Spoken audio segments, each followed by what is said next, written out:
الشيطان الرجيم بسم الله الرحمن الرحيم الحمد لله رب العالمين والصلاة والسلام على سيد الأنبياء والمرسلين وعلى آله وصحبه أجمعين أما بعد فأعوذ بالله من الشيطان الرجيم بسم الله الرحمن الرحيم إن الله وملائكته يصلون على النبي يا أيها الذين آمنوا صلوا عليه وسلموا تسليما اللهم صل على سيدنا محمد وعلى آل سيدنا محمد كما صليت على سيدنا إبراهيم وعلى آل سيدنا إبراهيم إنك حميد مجيد اللهم بارك على سيدنا محمد وعلى آل سيدنا محمد كما باركت على سيدنا إبراهيم وعلى آل سيدنا إبراهيم إنك حميد مجيد الصلاة والسلام عليك يا سيدي يا رسول الله وعلى آلك وأصحابك يا سيدي يا وحي الله الصلاة والسلام عليك يا سيدي يا رسول الله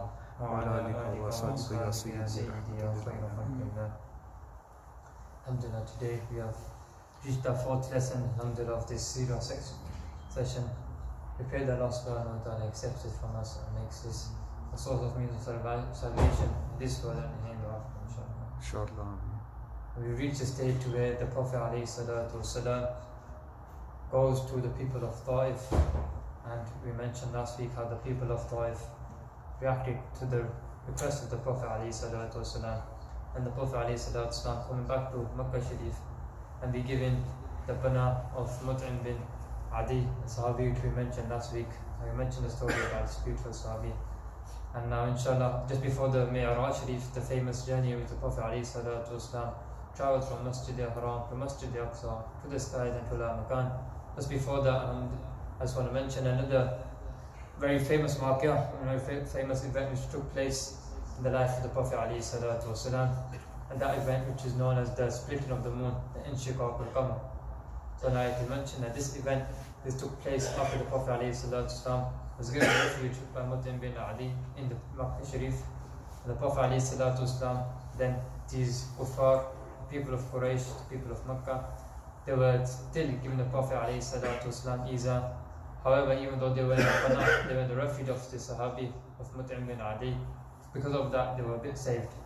However, then these people, they start saying to the Prophet ﷺ, they gave them all sort of silly challenges just to mock the Prophet ﷺ. And one of these challenges said that if you are a true messenger, if you are Allah subhanahu wa ta'ala's true prophet, then we request you, we want you to split this moon into two pieces. Upon this, the Prophet ﷺ then replied to these people that if I do so, will you people become Muslim? Will you accept Islam? And these people then, obviously they had no choice but they have to admit, because they told the Prophet ﷺ will not do this. However, then the Prophet ﷺ goes, if I do so, will you not become Muslim? So then they all agreed to this. They go, yes, we shall become Muslim, we shall believe in you, we shall believe that you are Allah's final prophet. Then the Prophet ﷺ went to this certain mountain, went to a certain place, and they stood in there, and then Ishara, when they signed towards the moon, it mentioned the moon split into two pieces, and the moon then joined back together.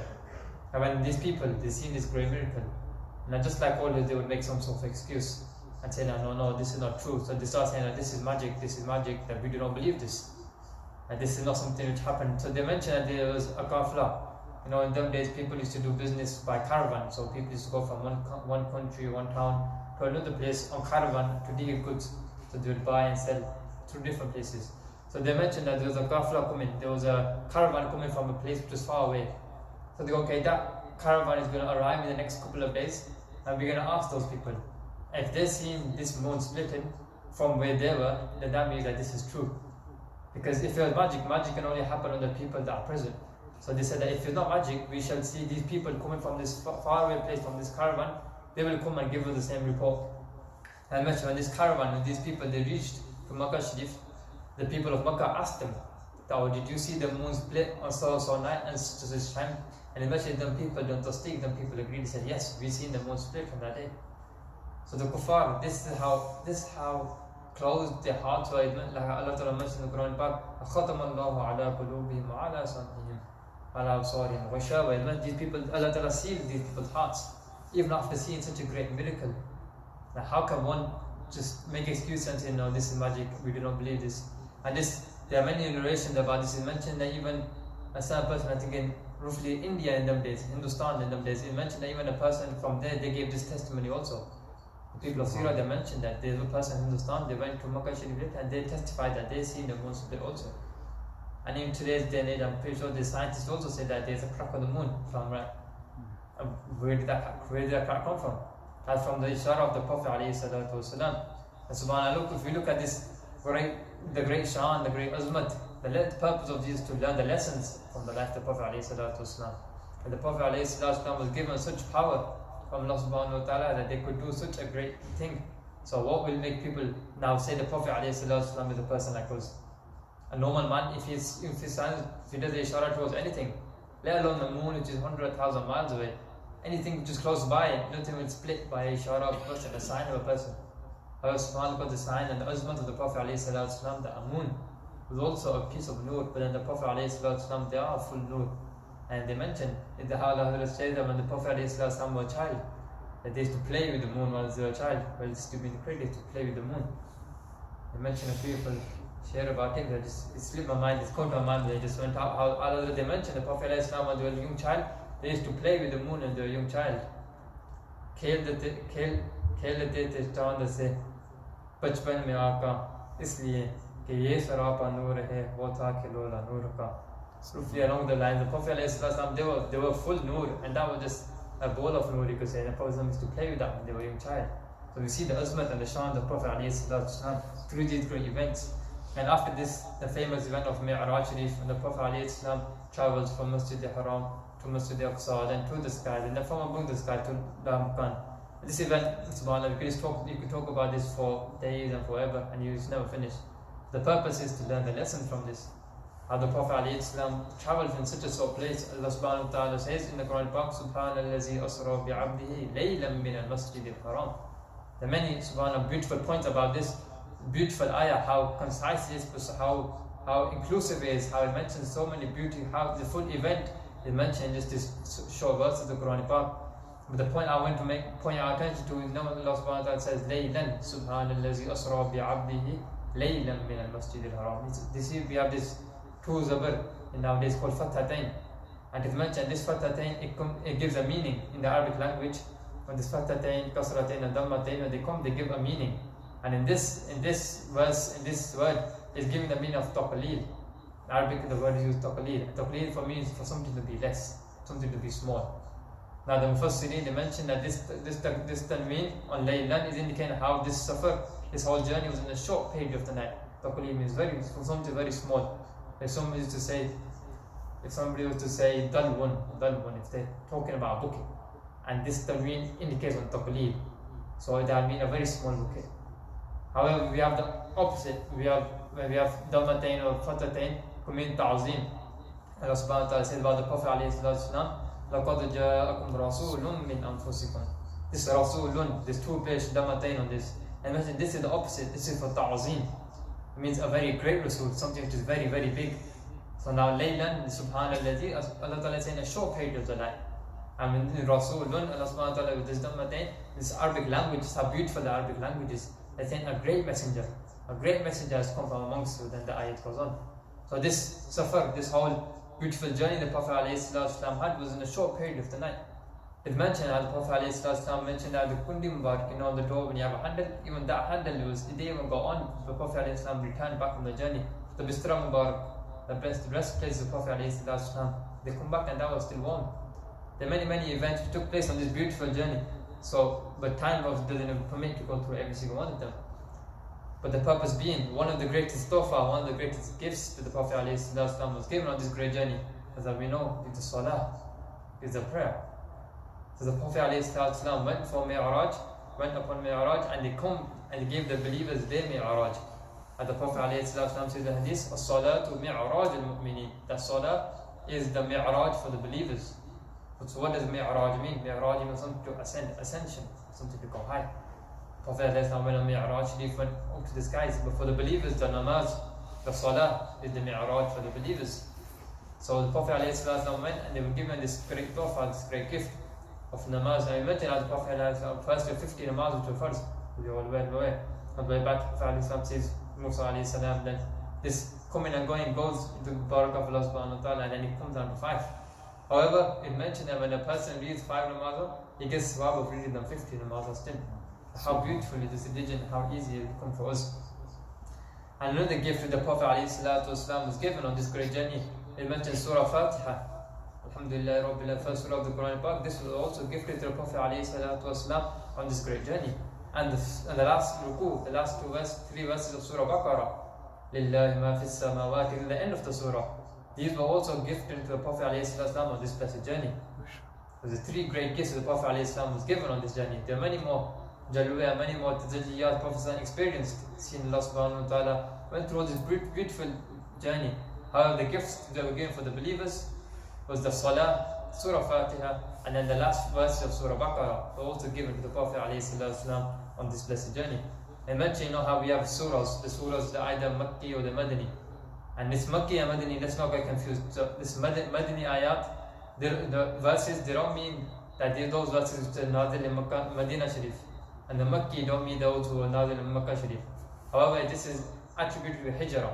The Prophet ﷺ migrated to Medina Sharif. The verses which are Nazil before that, they are known as the Makki verses. Those after Hijrah are known as the Madani verses. That's why the Mufassirin, they mentioned there's something between this. And what that is the Samai. So there's Makki, Madani, and those verses which are Nazil on the sky. The Prophet ﷺ went to meet Allah subhanahu wa ta'ala. For amongst them is Surah Fatiha and the last verses of Surah Baqarah. So these are not, they're not, you can't say they won't be Shamil in the Makki, no Madani, they'll be the Arshi, you could say. They come, when the Prophet went to meet Allah subhanahu wa ta'ala, they were given these blessed gifts. So this is also, and the meaning of Surah Fatiha, they mention it like the Muqaddimatul Quran. Like when you have a book, you have a preface, introduction, which mentions the book, which introduces you to the book. You mention Surah Fatiha, it says like a khulasa. There's a beautiful points they mention, but they mention, how we have the verse, we have 30 spare. 30 juz. If we open the Quran Pak, and Surah Fatiha, if we look in the top right, if somebody asks that what's Spara, what juz is Surah Fatiha in? What can we say? Because Surah Fatiha doesn't come in the first Spara. Surah Fatiha comes before the first Spara. So the people, they mention that this is like a muqaddimah, a preface to the book. So it is part of the Quran Pak, however it comes before. And some say that no, it's part of the first Spara. It's a beautiful, vast, beautiful discussion between the people of knowledge. However, the purpose being, they mentioned that Surah Fatiha, how it's inclusive. It mentioned the awamir, the things we have to do, the things we shouldn't do, and it mentioned how a person should worship Allah subhanahu wa ta'ala. But that's a total separate subject, that's come under tafsir or something. However, the lesson for us, that on this journey the Prophet ﷺ was given these gifts. And I mentioned the Prophet ﷺ come back from this journey now, because we are trying to focus on the Seerah aspect of the life of the Prophet ﷺ. When they come back, we went to the Prophet ﷺ, told the people, and this is what happened. I went from Masjid al-Haram to Masjid al-Aqsa into the sky that to above. And Abu Jahl, he was famous, he was known for making a big issue out of things, getting people together and trying to mock the Prophet ﷺ. So he come, and then when he heard the Prophet ﷺ was saying this, he comes to the Prophet ﷺ and he goes, did this happen? Are you saying that you went from one night all through this beautiful journey? And the Prophet ﷺ says, yes, indeed I did. But the two people, obviously for them, they were trying to make a joke out of him, saying that, oh, look at this man, he's trying to claim such a big thing. But then they mentioned that Abu Jahl, he went around and he started saying to people, look what they're preaching, look what the claim they are making. And mentioned they went to say Abu Bakr Siddiq, who wasn't present in Makkah Sharif, they went out somewhere. And this person, Abu Jahl, he went to say Abu Bakr Siddiq and he goes, oh, do you know your friend Muhammad sallallahu alaihi wasallam, that he's claiming that he went from one night from Masjid al-Haram to Masjid al-Aqsa to seventh sky to La Makan. And do you believe such a thing? And subhanAllah, look at the replies in Abu Bakr Siddiq. This is something which should be a lesson for us, how the iman and how the strength of their faith was in the Prophet ﷺ. But they said, is he saying this? Is my friend saying this? And Abu Jahl goes, yes, it is famous, everybody knows that they are claiming this. Abu Bakr Siddiq radiallahu ta'ala said, they go, Sadaqa, and the Prophet ﷺ spoke the truth. If I believe that Jibreel alayhi salam, they come every day, if not every day, every other day, they come from La Makan to the Prophet alayhi salatu wasalam. So what's so surprising, the Prophet alayhi salatu wasalam one day went up himself to go see them up there. Subhan. They mentioned this, and upon this, after this, they mentioned Abu Bakr Siddiq, the title which they give him, saying Abu Bakr as-Siddiq, the one who does tasdeeq, the one who does, they agreed to something. They mentioned after this, they're given this title of as-Siddiq. Like the tasdeeq of the Prophet ﷺ after this great journey. Another event, when the Prophet ﷺ come back from this, these people, they were saying, okay, if you went to Masjid al-Aqsa, which took months in them days, they traveled by caravan, it take very long, a long safar. So they mentioned that if you went to Masjid al-Aqsa, describe Masjid al-Aqsa to us. The Prophet ﷺ, physically, they never went to the Masjid al-Aqsa in their life. So they said that, if you've been to Masjid al-Aqsa, describe Masjid al-Aqsa to us, because some of them, Arab people, they had been to Masjid al-Aqsa. And they mentioned that Allah subhanahu wa ta'ala then, they removed the pardah, they moved the veil in front of the Prophet ﷺ, and Masjid al-Aqsa was then brought in front of the Prophet ﷺ whilst they were saying Makkah Sharif. And so they asked that how many sutun, how many pillars does Masjid al-Aqsa have? And the Prophet ﷺ, they see Masjid al-Aqsa in front of them, because Allah subhanahu wa ta'ala lifts the veil from the eyes of these people. And the Prophet ﷺ is telling them it has this many pillars. Okay, how many windows does it have? The Prophet ﷺ is telling them it has this much windows. Even after that, these people, like I mentioned, Allah subhanahu wa ta'ala, they say they have closed their hearts, khatam Allah, they sealed. So these people's hearts were sealed, so they still didn't accept. And they still didn't, after the Prophet describing Masjid al-Aqsa to them in front of them, they still didn't accept the Prophet ﷺ's message. And after this, the Prophet ﷺ then presents himself to the Qaba'il. The Prophet ﷺ then mentioned that how people used to get together, they used to have the yearly Mela, it used to be called the Uqas. Like they used to have a yearly function which all the Arab tribes used to get together. And mentioned how the Prophet ﷺ, they start presenting himself to these people, to these tribes. And how would this happen? Because the Prophet Sayyidina Abu Bakr Siddiq radiallahu ta'ala, who was also a well-known person amongst the Hashimi people, the Quraysh, Sayyidina Abu Bakr Siddiq, they were well-known. So now when the tribe would come, they would go with the Prophet ﷺ, and then they would introduce the Prophet ﷺ and say that if you want to speak to this man, to my friend, who is Allah subhanahu wa ta'ala last prophet, then if you agree, if you permit, if you want to, I will present them to you. So Sayyidina Abu Bakr Siddiq, because they were known, they mentioned, which tribe are you from? They would know the tribe of the people. Who's your family? So they mentioned the great grandparents. So they would mention their whole family lineage. And then the Prophet ﷺ would present Islam to these people. Some tribes accepted, and some tribes they didn't accept. They weren't blessed to be accepted with this message of Islam. And after this, the Prophet ﷺ, they presented themselves to the people of Arab, to the tribes of Arab, and which then some of them accepted Islam and some of them didn't. But amongst those, they mentioned the Aus and Hazraj. There's two famous tribes that are from the Medina Sharif. So some people from them, they come, and some of them start accepting Islam. So these people, Aus and Hazraj, the two tribes in Medina Sharif, so some of them accepted Islam. And in mentioned when they went back to Medina Sharif, they requested for the Prophet ﷺ to send a mu'allim, a teacher for them. Right? Because they want to learn about Islam, but Medina Sharif in them days, you could say, known as Yathrib, it was far away from Makkah Sharif. So these people, they didn't used to have this sharaf, they didn't have this honor to spend that much time with the Prophet ﷺ. So they asked the Prophet ﷺ that, can you send us a mu'allim, a teacher? Subhanallah, this is a name which we should all remember. Like this is the first Sahabi the Prophet ﷺ sent to teach the deen of Islam somewhere.